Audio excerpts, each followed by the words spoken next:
Good morning, this is Garry Glaub in Mooresville, North Carolina. Today we are on Lesson 50 of the Acts of the Apostles, and we're covering Acts chapter 25, verses 13 through 27, and this one's called Felix Gets Agrippa on Paul's Case. Once again, for many chapters in the last section of Acts, Paul is a prisoner. We read little doctrine in these passages. Instead, Luke describes a few separate trials and little more.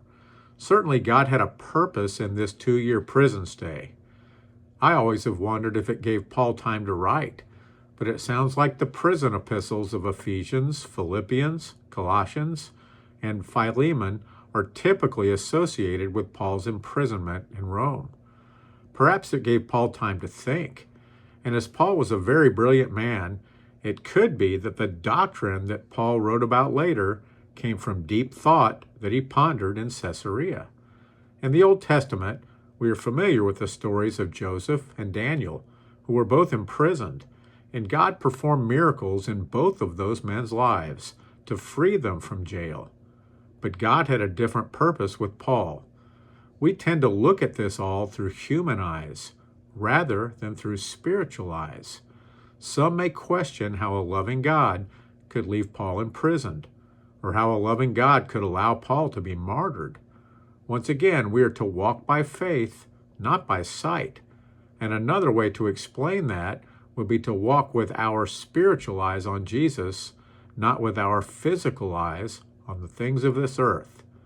The earth and the things of this earth will all pass away.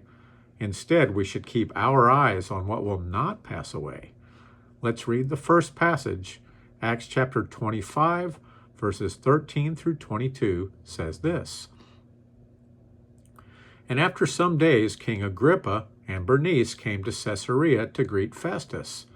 When they had been there many days, Festus laid Paul's case before the king, saying, "There is a certain man left a prisoner by Felix, about whom the chief priests and the elders of the Jews informed me when I was in Jerusalem, asking for a judgment against him. To them I answered, it is not the custom of the Romans to deliver any man to destruction before the accused meets the accusers face to face, and has opportunity to answer for himself concerning the charge against him.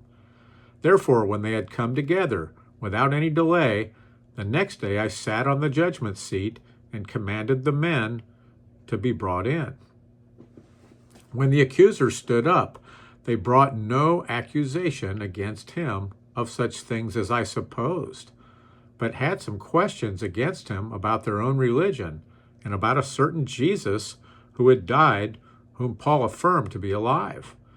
And because I was uncertain of such questions, I asked whether he was willing to go to Jerusalem and there be judged concerning these matters.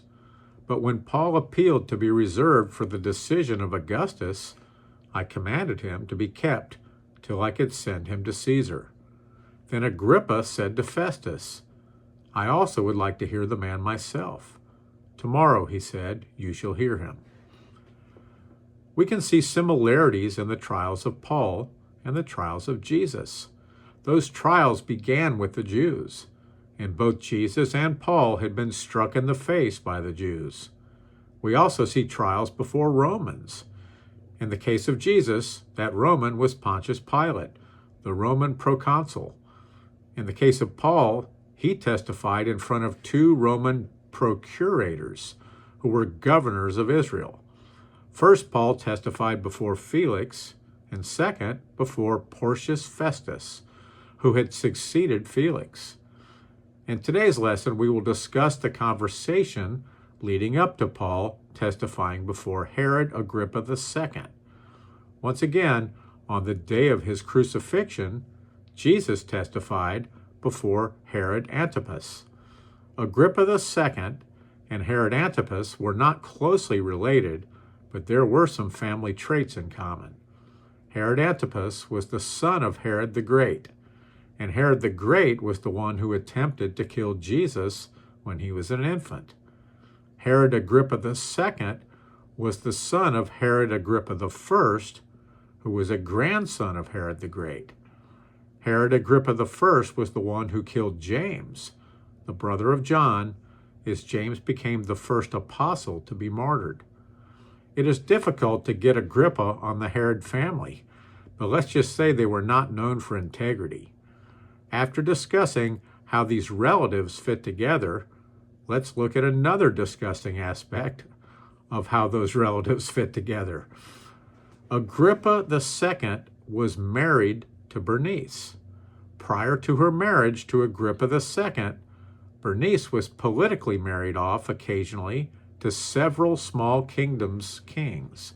She had 3 husbands before Agrippa II, the first when she was 13. The 3 marriages all ended, and by age 22, she was single again. There's one part of this marriage not yet mentioned. Bernice and Agrippa II were brother and sister and married each other. Romans rarely condemned any behavior, but even the Romans looked at this relationship as wrong. It is perplexing why Festus would consult Agrippa and Bernice concerning any aspect having to do with right or wrong.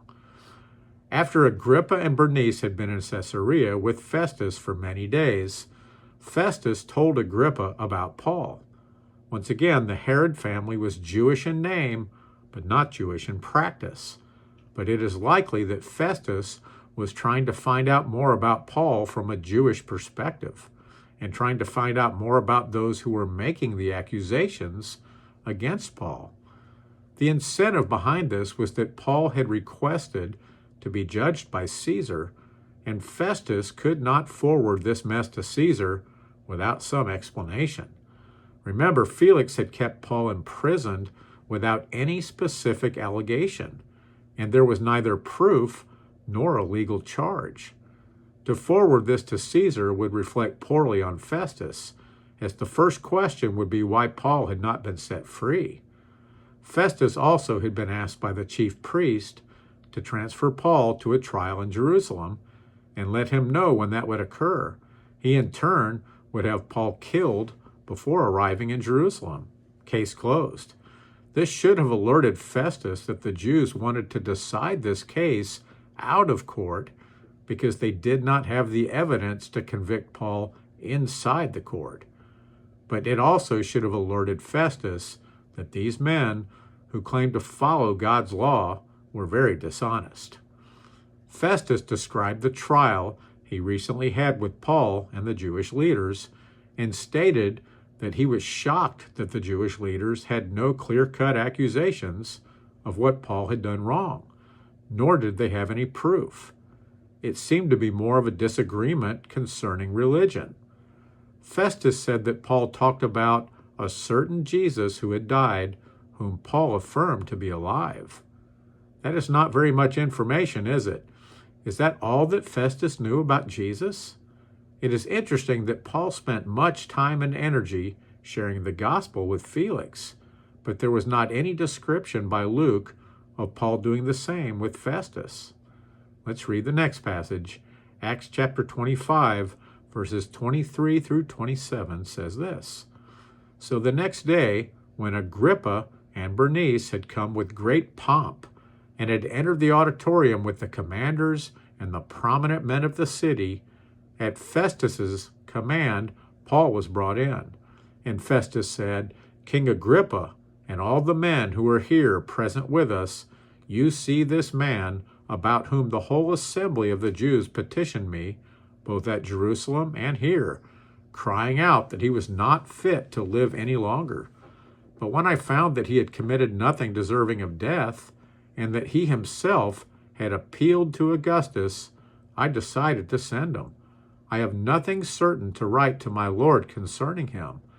Therefore I have brought him out before you, and especially before you, King Agrippa, so that after the examination has taken place, I may have something to write. For it seems to me unreasonable to send a prisoner and not to specify the charges against him.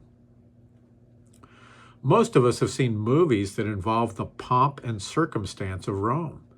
Those in power were a different class from the populace, and the way a person dressed would reveal their wealth and the class of citizen they were. Don't confuse the word class to mean attributes that reflect sophistication, as that man has a lot of class. Instead, think of class as a system where people fit into different levels based on wealth, education, or even family. Agrippa and Bernice might have been members of the highest class, but they had no class. Also notice the pageantry of this event. Pointed to by Luke, commanders and prominent men of the city were there, and in juxtaposition to all this royalty and power was a humble man named Paul. It seems likely, based on the words of Festus, that if Paul had not petitioned to be judged by Caesar, that Festus may have set Paul free. But Festus did ask if Paul would agree to go to Jerusalem for another trial with the Jews, and we also know what the Jews planned to do during Paul's transit. Festus made a statement here that he had conducted this trial so that he would have something to write, an explanation to Caesar. We cannot be sure if the motives of Festus were good, bad, or indifferent, but at the very least, it seems he was a man of action. Having recently been appointed to this position, Festus had at least tried to get to the bottom of the issue instead of ignoring it as Felix had. Up to this time in the Acts of the Apostles, Paul has been on the move. He never slowed down, preaching, teaching, sharing the gospel. He endured so many physical hardships along the way, and now he was literally stuck in one place. Once I went on a cruise for a week, and I still look back on that vacation as the most restful ever. The ship was big enough, but there was enough downtime that there were many hours of forced relaxation. Most of us live our lives as if we were hamsters on a hamster wheel, going nowhere fast. Perhaps God wanted to give Paul rest. This is one of my favorite verses. Matthew 11, verses 28 through 30 says this, "Come to me, all you who labor and are heavy laden, and I will give you rest. Take my yoke upon you and learn from me, for I am gentle and lowly in heart, and you will find rest for your souls. For my yoke is easy and my burden is light." Paul labored without ceasing, and that included providing for his own needs as a tent maker, in addition to the many hours where Paul spread the gospel. But Paul no longer was heavy laden. The great burden Paul previously had carried was his sin, just as all of us are burdened by our sin. Paul still looked at his past as if he had been the greatest sinner. Paul thought he had sinned more than all others. But Jesus shouldered that burden of sin for Paul on the cross, just as he shouldered the burden for each of us and all of our sins as well. Jesus promised that if we come to him, he will give us rest. And this does not just apply to eternity. I think Jesus gave Paul rest in Caesarea, time to regain his strength in preparation for the last lap.